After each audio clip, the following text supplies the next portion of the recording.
Salut, c'est Guillaume, l'instigateur de ce podcast. Bon, je t'embête un peu, j'ai besoin de 400 donateurs mensuels pour avoir une sécurité financière et pouvoir continuer mes podcasts. Alors si mes podcasts t'inspirent ou t'aident, deviens un des 400 en cliquant le lien dans le descriptif de cet épisode ou en m'envoyant un email à guillaumefedepodcast@gmail.com. Merci.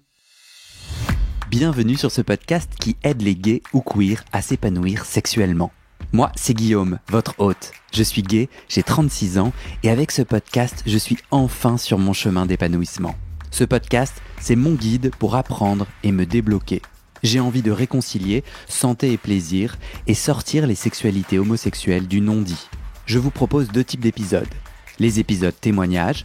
Un homme gay, bi ou queer raconte son chemin de sexualité et nous donne ses trucs et astuces pour s'épanouir. Et des épisodes hotline, avec un professionnel de santé, je réponds aux questions intimes des auditeurs pour donner des conseils pratiques. Allez, place à l'épisode, bonne écoute. Est-ce que tu as des questions ? C'est ça, est-ce que tu as des questions avant qu'on commence ? Non, c'est juste étrange, mais allons-y. Pourquoi c'est étrange ? Pourquoi c'est étrange ? Parce que j'ai jamais témoigné pour un podcast et que ça fait un peu interview.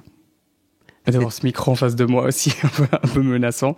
Mais c'est chouette en même temps. Je pense que ça peut être ce que je te disais, si ça peut aider quelques personnes à processer des trucs, à se rendre compte de choses ou de pas se sentir seul. Let's go. Parce que toi, justement, t'as découvert le podcast. Tu m'as dit, qui t'a envoyé le podcast et quels épisodes ? C'est un ex qui m'a envoyé 2 podcasts au sujet du chemsex parce qu'on avait une conversation autour de ce thème et il m'avait dit ah tiens, j'ai découvert ce podcast là, c'est cool et je pense que ça peut t'aider. Il avait pas tourné comme ça, mais il m'avait dit écoute, moi ça me fait du bien d'écouter des témoignages de gens soit qui sont sortis, soit qui parlent de ça. Et donc il me les a envoyés, j'ai écouté, j'ai oublié les noms, les titres des podcasts, c'était non, j'ai oublié leur prénom. Non, t'inquiète. Mais t'en as 2 ou 3, je crois. Et il y en a un en 2 parties. J'ai écouté la deuxième partie. Ouais. Tu t'appelles comment, du coup ? François. Ton vrai prénom ? Oui. Super. Aujourd'hui, on va parler de ça, de chemsex, et de plus largement ton cheminement de sexualité. Du coup, s'il y a déjà eu des témoignages chemsex, t'as l'impression, toi, que t'as autre chose à dire ? Enfin, quand t'as écouté ces témoignages, tu t'y retrouves pas tout à fait ?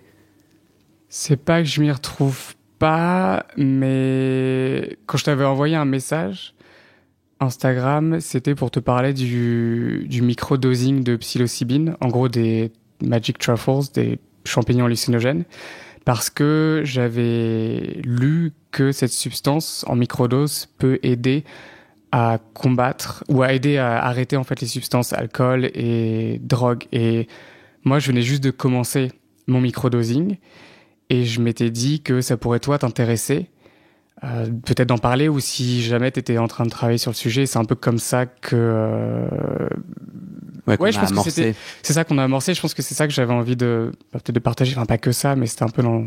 Ouais, je pense aussi que par rapport aux autres témoignages, toi, tu me sembles être à un autre moment de ton rapport au chemsex. Là où Yann, dans les épisodes précédents notamment, t'as Yann qui raconte comment il est rentré et il en est sorti. Toi, j'avais l'impression, et on va l'entendre aujourd'hui, sens-toi libre de pas coller à cette étiquette, mais moi dans ma tête, ce que j'ai compris dans notre pré-entretien, c'est que toi, tu te poses encore des questions et t'es encore au milieu du gay. Et que je trouve ça intéressant parce que on a pas mal d'histoires de j'étais dedans et je m'en suis sorti, un peu genre poster boy, un peu genre success story. Et je trouvais ça intéressant. En tout cas, au moment où on a fait notre pré-entretien, toi, t'étais saisi au milieu, en fait, où tu te posais tout un tas de questions, où tu faisais du chemsex, ou parfois t'en faisais pas, où tu avais commencé, en fait, tout un chemin de réflexion là-dessus, que je trouvais vachement riche. Avant que l'on creuse ensemble, François. Petite intro, les coulisses du podcast. Le sais-tu que je tente de vivre de ce podcast ? Le sais-tu ? Tu ne le sais pas. En fait, au début de mes épisodes, j'en parle. Et moi, je vois quand je regarde mes audiences, en fait, tout le monde saute l'intro. Ah, tu peux voir ça. Ouais, en mode genre, non mais gars, en fait, on s'en tape de ton délire. Non, c'est pas vrai. Mais en tout cas, il y a 47 personnes qui sont donateurs, donatrices mensuelles. Et je me suis mis un objectif de 400. Ça me permettrait d'avoir 1600 € net par mois. Ça, on ne roule pas sur l'or, mais au moins sécurité financière minimum. Et donc, j'ai envie de faire une petite danse de la joie, puisque cette semaine, il y a eu 4 nouvelles personnes que je vais remercier. Gabriel, Augustin, Pushlash et Reptedos. Ce dernier pseudo me pose question. Reptedos. Bon. Et donc voilà, trop cool. Donc c'est des gens qui donnent chaque mois. Et donc j'invite à plus de gens de le faire, parce que 47 sur 400, parfois je me dis mais je vais jamais y arriver. Et parfois je me dis bah c'est quand même 47 quoi, c'est beaucoup. Moi je suis vachement fier, je dois reconnaître. Et donc voilà. Et donc celles et ceux qui sont chauds, et ben c'est dans le descriptif de l'épisode. L'autre petite danse de la victoire, c'est qu'un auditeur m'a dit ah c'est nul, il n'y a pas de communauté en ligne derrière le podcast, tu vois, si j'ai envie de discuter avec des auditeurs et tout. Et il m'a dit pourquoi tu fais pas un Discord ou un groupe Facebook. Là sur Instagram j'ai dit ça vous intéresse, les gens ont dit oui, et j'ai même un auditeur qui m'aide à animer un Discord, lien toujours dans le descriptif de l'épisode. Avec, je crois qu'il faut que tu cliques sur le site et après tu trouves le Discord, ou je mettrai directement le lien vers le Discord. Discord étant un truc de Jones. Discord, ouais. Mais moi, je suis plus trop Jones, quoi. Mais en vrai, tu télécharges. C'est une autre application, donc c'est vrai que ça peut saouler les gens. Nous sommes 50. Et si les gens... Mais il y a pas mal de gens qui rejoignent en mode « je fais que lire, je ne contribue pas ». Donc on a un enjeu à ce que les gens se saisissent. Là, par exemple, je pose des questions sur un épisode futur. C'est un peu pour moi un petit labo où je pose des questions, où je chope des témoignages. Et là, en ce moment, je demande si un sujet sur les hémorroïdes, tu vois, un épisode sur les hémorroïdes, ça peut intéresser. Et quelles sont les questions des gens. Pour le moment, personne ne m'a répondu. Yay. Mais j'ai 7 pouces vers le haut. Yay. C'est déjà ça. C'est déjà ça. Tu te sens comment, du coup, là? Parce que toi, du coup, t'habites... Pourquoi tu rigoles? Non, je rigole, c'est parce que j'ai actuellement des hémorroïdes. Du coup, du coup, ça me fait rire que t'en parles. Mais en fait, on n'en parle pas assez et c'est un truc chiant, quoi. Mais grave, moi, j'ai eu plein d'hémorroïdes. Ouais. Et j'ai trouvé une proctologue géniale qui a fait sa thèse sur la communauté LGBT, donc qui est vachement au courant. Elle dit qu'il y a plein de mythos. Enfin, plein de fausses vérités, tu vois, de proctos hétéros qui disent, par exemple, la sodomie, c'est dangereux pour l'anus. Et elle dit, mais pas du tout. Et de contre-vérités.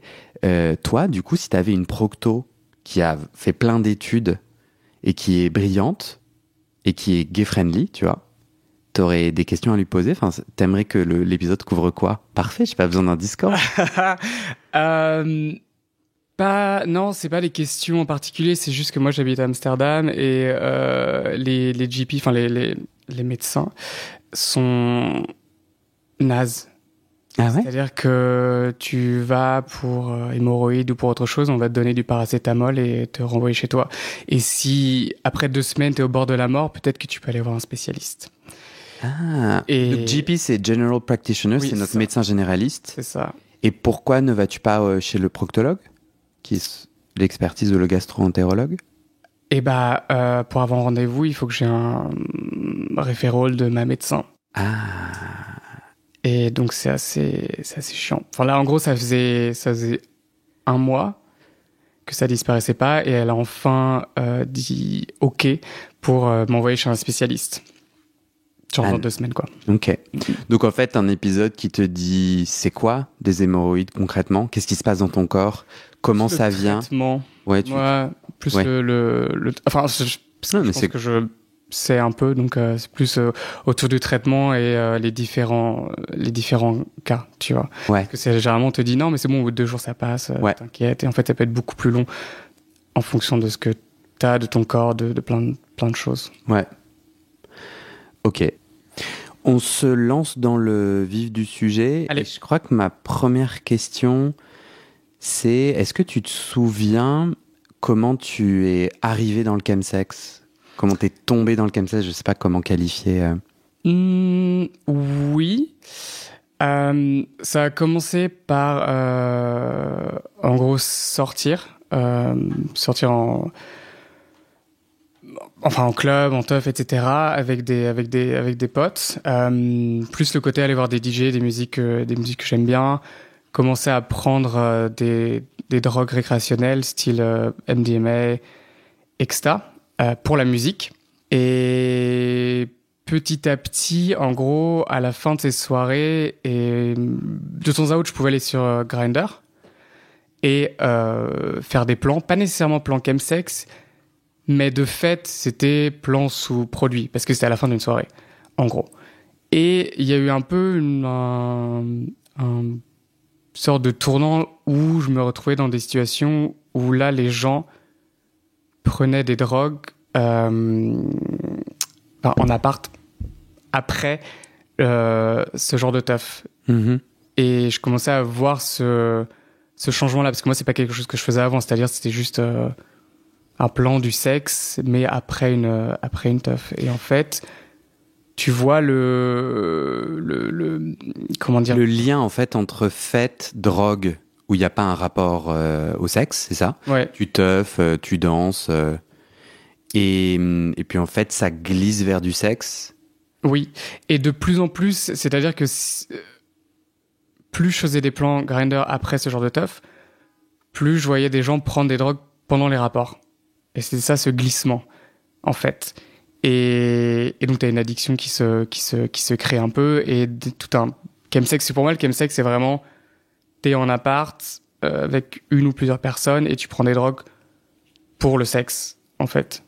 Et parce que je considère pas chemsex, moi, faire du sexe après une teuf où t'as pris de la drogue, en gros. Et progressivement, du coup, ouais, ça a fait un glissement comme ça, et moi je restais du coup dans ces plans un peu plus longtemps à prendre de la drogue, et là ça se transformait vraiment en chemsex. Oui, c'est ça. Là on est en quelle année? Là on est en... Le tout début. Alors 2017, 2018. T'as quel âge alors? Je pense 27. Et aujourd'hui? 33. Donc c'est il y a 6 ans que ça commence. Ouais, oui. Tu te souviens comment ça allait? Alors, comment ça allait? Ça fait là, parce que je pense à toute la grande histoire. En gros, ça allait bien et pas bien en même temps. C'est ça qui était un peu compliqué. C'est-à-dire que j'ai commencé, moi, ma vie, on va dire, d'adulte professionnel Putain, les dates. 2000, on va dire 2016. Au même moment où j'ai commencé à aller voir un psy, parce qu'en fait, après mes études, donc j'avais un job qui était considéré comme un très bon job, un peu golden job. J'avais un mec, j'avais des potes, j'étais à Paris, donc toutes les cases étaient cochées pour aller bien. Et en fait, ça allait pas, parce que tout un peu ce qui était caché, toute la merde, on va dire, est ressorti. Et j'ai commencé à aller voir un psy, ce qui a fait que j'ai ouvert un peu le barrage psychologique de tout ce qui n'allait pas. Et je pense que j'ai trouvé dans la fête un exutoire. Du coup, si tu avais la vie qui cochait les cases, du mec, du boulot, des amis, qu'est-ce qui n'allait pas? C'est-à-dire, ma première question, c'était quoi les symptômes de mal-être qui t'habitaient? Alors, c'était des épisodes dépressifs, des hauts et des bas, un sentiment d'être enfermé dans ma vie, au taf, dans des relations aussi, de pas vivre ma vie, ce sentiment un peu bizarre de pas vivre ma vie, de pas être moi. Toujours une recherche de quête identitaire, de comparaison avec les autres, de pas faire un taf que j'aimais dans le fond, de pas trouver ma place. Aussi une sorte de, tu vois, mal-être généralisé avec plein de portes d'entrée, avec plein de variantes dans l'équation. Et c'est tout ce que je n'avais pas dealé dans ma jeunesse et adolescence et après études ressortaient à ce moment-là. Mais en même temps, la fête, c'était top, tu vois, parce que moi, j'aime bien faire la fête, j'aime bien aller voir les DJ que j'aime. Et ça m'a permis une expression de soi que je ne regrette pas du tout, mais ça allait aussi avec consommation de drogue. Donc, t'as les deux côtés. Ça me permettait aussi de let go, de peut-être de m'explorer aussi sexuellement au début, et de complètement lâcher prise sur moi, mon propre contrôle, qui j'étais, qui je pensais que je voulais être. Enfin, l'image que j'avais de moi-même à cette époque-là. Toi, tu dis que tu as eu 3 types de chemsex. Et la première, ça a été justement forcer un peu le déblocage, ce que tu as un peu sous-entendu. Mais avant qu'on rentre là-dedans, est-ce que tu te posais des questions sur la dangerosité des drogues ou du chemsex? C'est-à-dire, tu vois, le moment où ça glisse, tu te sentais au courant du danger potentiel? Pas du tout. Pas du tout, parce que je pense que j'ai un côté très destructeur qui s'en fout. Qui s'en fout de sorte de pulsion Thanatos qui se dit ok, on va se détruire, mais c'est pas grave, on s'en fiche des conséquences. Et parfois, j'étais assez envieux d'amis qui ont essayé la drogue une fois et qui se sont dit voilà, non, c'est pas du tout pour moi, ça me donne plus d'angoisse, les lendemains sont horribles, et perte de contrôle, destruction, addiction, et qui voient ce danger très clairement et qui réalisent que c'est pas bon pour eux et qui ensuite se disent bah non, plus jamais, mais j'ai essayé. Moi, j'étais envieux de ça parce que j'ai pas du tout ce côté préservation, en fait.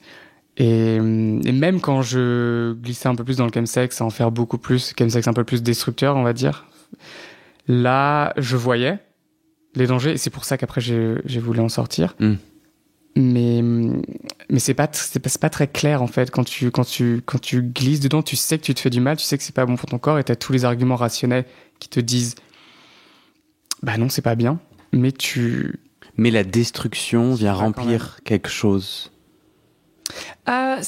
Pour moi, ça remplit pas quelque chose, c'est plus un facteur, c'est une résultante du manque de self-esteem et de self-love que tu as envers toi. Estime de toi, amour-propre. Oui. Toi, tu me disais dans le pré-entretien que tu faisais le lien entre tes années dans le placard, tu faisais le lien entre l'acceptation de ton homosexualité et ce manque d'estime de soi, et donc ce chemsex qui détruit.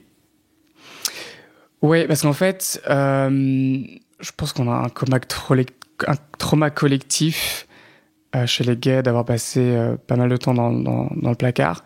Pour moi, ça a été vraiment horrible. Pas dans le sens où j'ai été tu vois, bullying, maltraité, etc. Enfin, j'ai toujours eu des amis, j'ai toujours... T'as grandi dans quel coin ? Alors, je suis né à Paris, j'ai un peu grandi à Paris, mais en Normandie aussi, genre dans un village, et en Vendée, un peu. Donc très aussi campagne. Et je dis ça avec vraiment un poids négatif et péjoratif sur le côté campagne, pas très ouvert d'esprit. Mais tu dis que dans ces endroits-là, t'avais des amis. Alors, j'avais, mais c'est parce que je cachais aussi mon homosexualité. C'est-à-dire que c'est ça le problème, en fait. C'est-à-dire que concrètement, j'ai pas eu de violence physique, verbale, parce que j'en suis toujours sorti. Parce que j'avais une sorte d'intelligence sociale de cacher. Mais, je dis intelligence. Mais le problème, c'est que de 11 ans à 21 ans, j'ai fait en sorte de m'effacer complètement. D'effacer qui j'étais, de calculer toutes les conversations que je pouvais avoir avec certaines personnes, de savoir quand est-ce qu'un sujet allait être abordé et que j'avais besoin du coup d'écarter ce sujet, de fuir et de changer de situation. Donc d'être dans une vigilance constante de cacher qui on est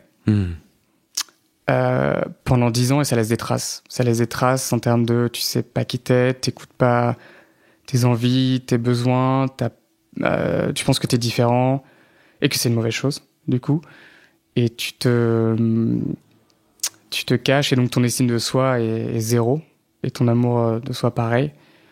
Mais tout ça, tu le savais pas avant d'utiliser des drogues? Enfin, tu vois, là, tout ce rationnel-là, c'est 6 ans de chemin où tu te dis, ah, ok, là, je connecte les ponts. Ou bien sur le moment même. Non, oui, alors, pas au début, là, effectivement, je te fais une post-rationalisation, mais, c'est plus des choses que je ressentais. C'est juste qu'en allant vers les drogues, la fête, etc., moi, ça me permettait juste d'oublier ce mal-être généralisé. Donc effectivement, je me disais pas rationnellement que ce que je faisais, c'était en lien avec ça. J'ai commencé à le faire après avoir commencé le psy. Donc peut-être vers 28 ans, 28, 30 ans, je commençais à quand même avoir une bonne idée aussi de pourquoi je faisais ça, de connecter, tu vois, les liens de grandir dans le placard, manque d'amour, etc., manque de connexion, isolation, chemsex. J'arrivais à faire le lien rationnel, à voir un peu les patterns, etc. Mais je faisais quand même.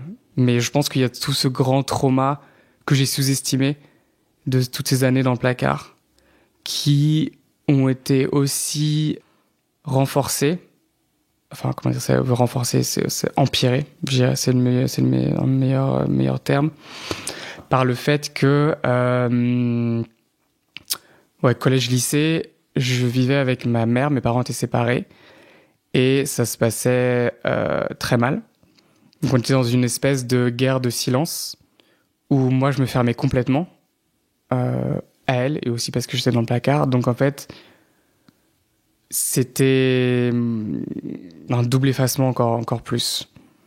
Et donc je pense que c'est ça qui a créé aussi une sorte d'anxiété sociale, qui est plus la peur du jugement des autres, de voir qui je suis.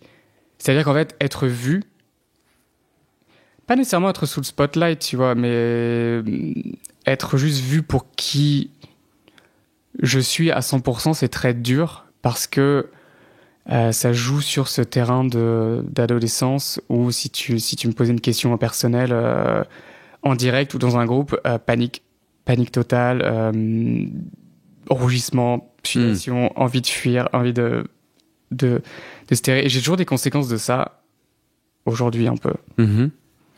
Du coup, tu parlais de ton premier rapport au chemsex qui était assez positif, ou en tout cas déblocage.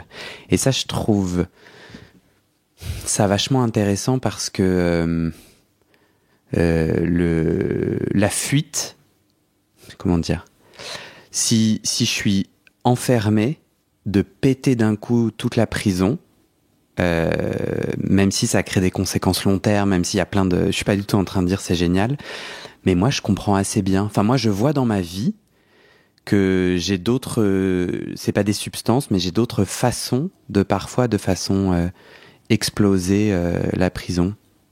Et toi, au début, en fait, ça a quand même, ça t'a débloqué d'un coup, avec cette anxiété, etc. Tous ces impossibles, la drogue, bam, explosait tout, et donc te faisait quand même te donner accès à des expériences et à des ressentis que tu cherchais, quoi. Oui.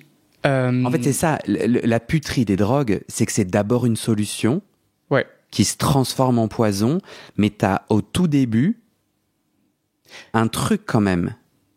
Bah, c'est sûr que, quand tu prends des drogues pour la première fois, moi, je vais parler pour moi, pas généraliser, c'est assez génial, parce que pour avoir été dans un contrôle absolu pendant des années sur qui j'étais, qui je voulais être, mon image très fixe, à toujours penser en cadre fermé, pas du tout flexible, à tout contrôler, mes gestes, mes images, tout. Tu prends des drogues et finalement tu t'écoutes beaucoup plus, et tu t'écoutes ton corps, et tu laisses aller, tu t'écoutes tes désirs, donc ou plutôt tu crois que t'écoutes. Non, pour toi tout ça c'était très réel. Non, pour moi c'était réel, ça m'a permis d'écouter, je pense, que ce que je voulais, ne plus penser, en fait, juste agir. Mais il y a deux choses. C'est marrant parce que Il y a 2 choses qui m'ont aidé à un peu exploser tout ce modèle que j'avais créé pour un peu survivre. C'est les antidépresseurs et les drogues. Les antidépresseurs et les drogues récréationnelles. Parce que les antidépresseurs, ça reste des drogues. Parce que tu changes la chimie de ton cerveau. Et ça m'a aidé à tout exploser, à avoir moins peur. Pour tout, en fait. Dans la vie, à faire des choses. Et je regrette pas. C'est pas du tout... un regret parce que, on va dire, ce premier chemsex exploratoire m'a aidé. Ouais. Du coup, t'as fait quoi? Et c'était fun aussi. Ouais. Je peux pas nier le fait que c'était fun. Après, dès le début, il y avait des conséquences aussi assez négatives d'être fatigué, d'avoir un peu des come down, c'est-à-dire tu vois les lendemains difficiles, un des peu redescentes, déprimé. ouais. Mais le problème, c'est qu'en fait, comme moi, j'ai toujours grandi avec ces hauts et bas dépressifs. Qui s'était lié à être dans le placard, la situation avec ma mère, etc., etc. En fait, c'était habituel. Ouais.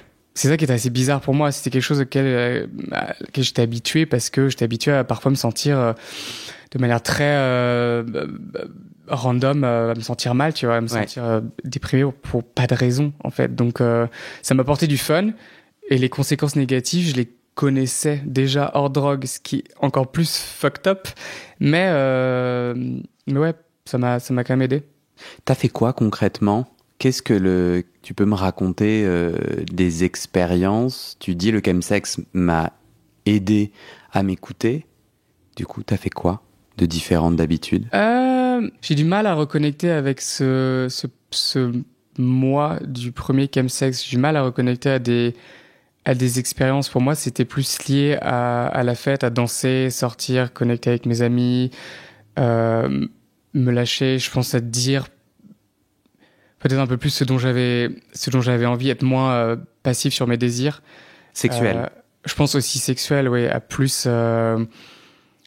Par exemple, à plus, si on va prendre des cases et des labels, à plus dire ce que j'aime, à plus explorer mon côté actif aussi. Ça veut dire qui pénètre? Ouais, qui pénètre. Parce que je pense que j'en avais un peu peur, parce que pour moi, ça voulait dire prendre ses responsabilités. Mmh. Et take charge, prendre ses responsabilités. Et être en charge, ouais. Parce que ta sexualité avant le chemsex, elle ressemble à quoi? Donc t'avais un copain? J'avais un copain pendant 5 ans, c'était ma première relation.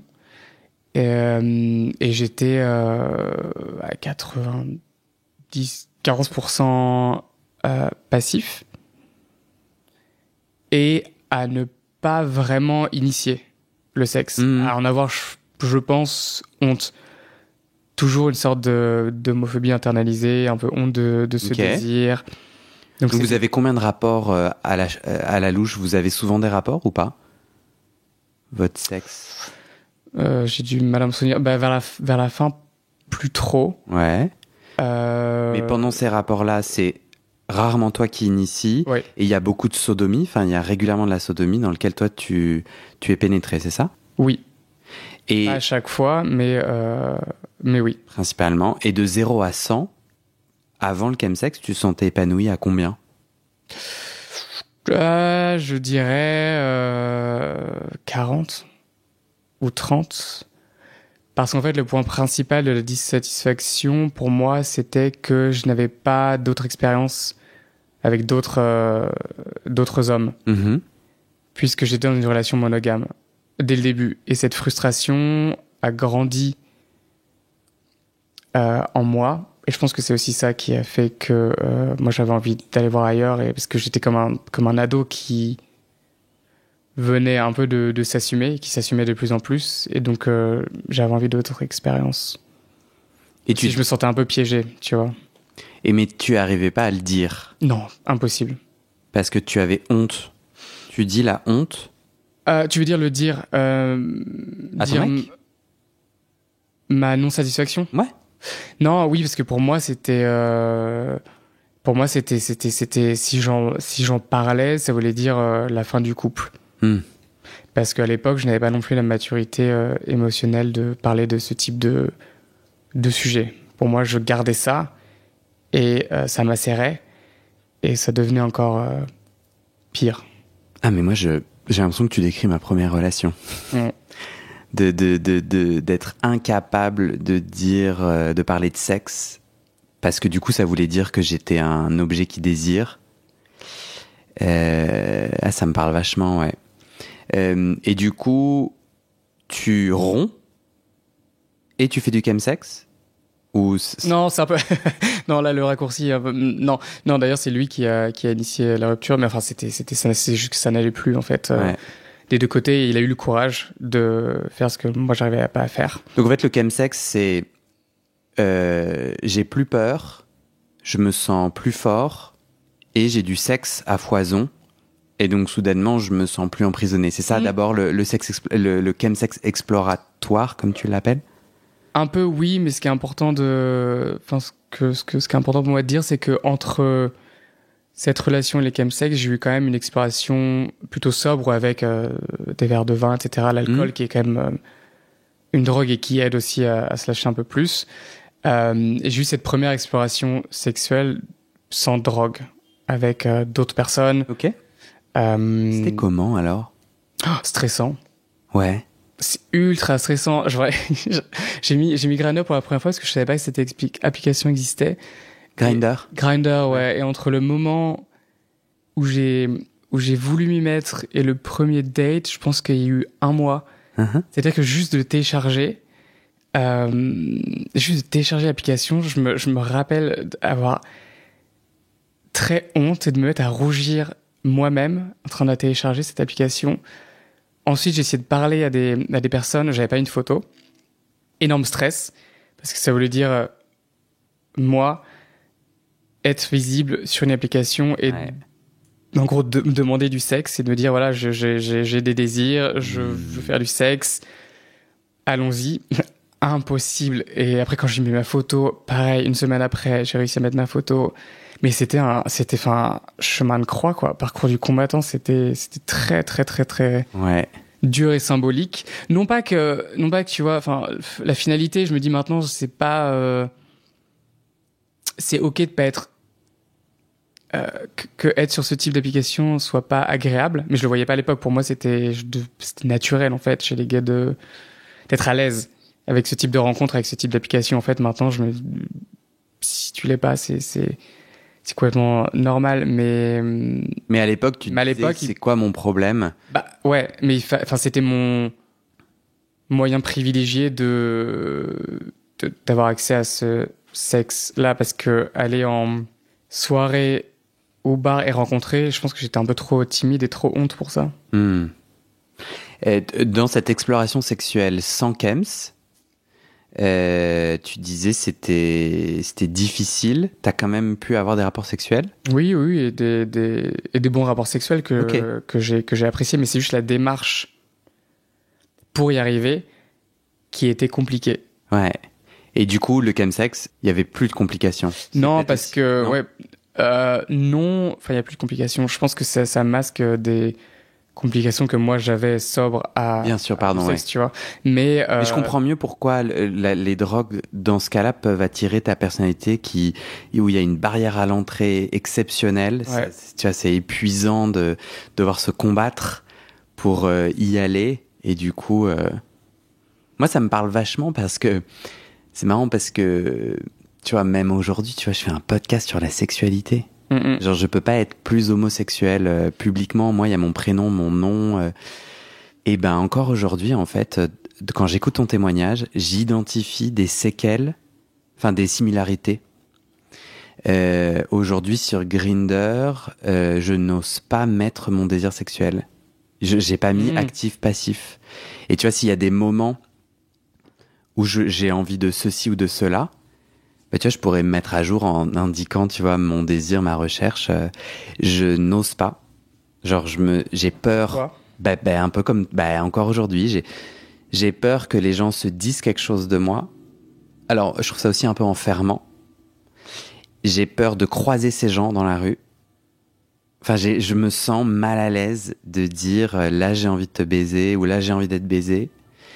Ou bien là j'ai envie de cet autre truc. Je crois que si sur sur mon Grindr il y a cage chasteté, mais tu sais t'as des petits mots clés. Ouais. Et j'ai mis ça et du coup, c'est un petit peu mystérieux. Mais tu vois, je sens que je suis pas totalement à l'aise.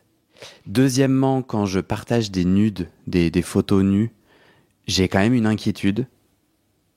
Au fond, tu vois, je suis quand même un peu en mode... tu vois, si le mec me répond plus après, je suis là, ouais, bon, bah du coup, j'ai bien envie que t'aies plus accès à mes photos de nu, tu vois, comme s'il y avait...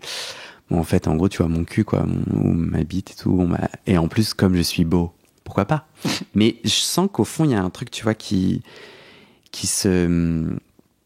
encore très présent aujourd'hui. Et le dernier truc que j'ai observé que je fais, moi, ma stratégie Grindr, c'est je contacte qui je veux 2 fois. En gros, moi, je considère... Je crois beaucoup au narratif qu'on se fait. Et du coup, quand tu as des histoires qu'on se fait dans sa tête, j'envoie un message, le gars répond pas. Moi, direct, l'histoire, c'est, il est con, ou moi, je suis pas assez, ou tu vois, j'ai une histoire très négative qui émerge, et je suis là, en vrai, non. Moi, parfois, je sais pas, je suis en train de courir, il y a un mec mignon qui m'envoie un message, je me dis, tiens, il faudrait que je lui réponde, je lui réponds pas, XY. Et en fait, et donc, moi, maintenant, pas force, mais je fais l'effort de relancer, tu vois, j'ai dit une fois bonjour et j'ai dit une deuxième fois bonjour. En revanche, si tu me réponds pas la deuxième fois, je te bloque. Et il y a un petit truc un peu j'ai aussi un peu honte de gratter et d'être rejeté. Et du coup, le fait d'être bloqué, je suis là, tadam, ça n'a jamais existé, je n'ai pas l'air d'un loser.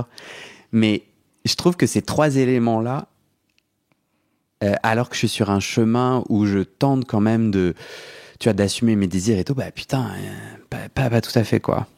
Donc ça me parle vachement ce que tu dis, alors même que moi, j'ai pas du tout... Ce que je veux dire, c'est que j'ai pas du tout une personnalité timide. Moi, j'ai pas cet enjeu-là, tu vois. Bon, c'était mon petit blabla sur Grindr. Ça te parle ou pas?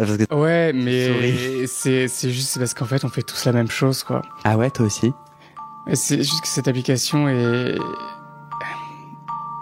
très bien, tu vois, mais aussi atroce.